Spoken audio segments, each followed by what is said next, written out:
مگر اسپتال جا کر چیک اپ کے بعد یہ انکشاف ہوا یہ حالت کسی ایکسیڈنٹ کی وجہ سے نہیں بلکہ فالج کی وجہ سے ہے۔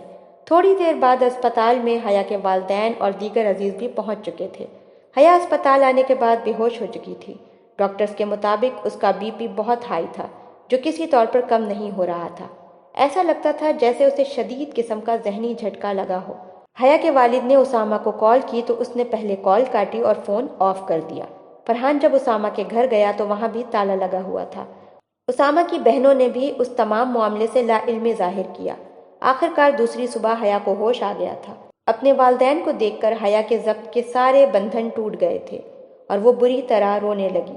سبھی بے چین تھے، وہ جاننا چاہتے تھے کہ آخر کیا ہوا، جبکہ حیا اپنی معصوم سی بچی کے لیے بے انتہا بے چین تھی۔ ٹوٹے پھوٹے الفاظ میں حیا نے جتنا بتایا تھا وہ ناقابل یقین تھا۔ سب یہ سمجھ رہے تھے کہ ان کو سمجھنے میں غلطی ہو رہی ہے۔ حیا مسلسل 1 ہفتہ اسپتال میں رہنے کے بعد گھر آ گئی تھی، مگر وہ اپنی بچی کے لیے بے حد بے چین اور بے قرار تھی۔ حیا کی والدہ دن رات حیا کا خیال رکھ رہی تھیں اور یہ انہی کی محبت اور محنت تھی کہ حیا رفتہ رفتہ بہتر ہو رہی تھی۔ اس طرح 2 مہینے کا عرصہ گزر گیا۔ ایک دن اچانک فرحان بہت ہی غصے میں حیا کے گھر آیا اور کافی دیر تک اس کے والد سے باتیں کرتا رہا۔ حیا کی والدہ حیران و پریشان تھیں کہ آخر فرحان کو کیا ہوا ہے، یہ آج فرحان اتنا غصے میں کیوں آیا تھا؟ خیر تو تھی؟ اللہ نے ہمارا بدلہ لیا ہے۔ حیا کی ماں ہماری بچی کے آنسو اور آہوں نے سکینہ اور اس کے گھر والوں کو ڈبو دیا۔ کیا ہوا؟ آخر کچھ بتائیں تو، کیا وہ لوگ اپنے گھر واپس آ گئے ہیں؟ حیا کی والدہ نے کھولتے دل سے سوال کیا۔ اللہ کی بندی، وہ صرف ہمارا سامنا نہ کرنے کے لیے دوسرے شہر چلے گئے تھے اور ان ظالموں نے بچی حیا سے چھین کر فٹ پاتھ پر چھوڑ دیا تھا، اور حیا کو جو فالج ہوا ہے یہ اس گھٹیا نام نہاد ڈاکٹر کی کارستانی تھی جس کے پاس حیا کو یہ لوگ صرف اس لیے لے کر گئے کہ خرچہ کم سے کم ہوگا۔ یہ سب بتا کر حیا کے والد رونے لگے۔ مگر آپ کو یہ ساری باتیں کیسے پتہ چلیں؟ کیا فرحان نے اسامہ سے ملاقات کی ہے؟ آج فرحان کو اسامہ کا چھوٹا بھائی حماد ملا تھا۔ اس نے بتایا کہ یہ سب کچھ اس کے سامنے ہوا۔ وہ حیا کی بہت عزت کرتا تھا مگر چھوٹا ہونے کی وجہ سے ماں اور بہن کے آگے بے بس تھا۔ اسی نے فرحان کو بتایا کہ اس کی ماں کو غلطی اور گناہ کا ذرا بھی احساس نہ تھا۔ حیا ان کے لیے صرف کام کرنے والی ایک مشین تھی۔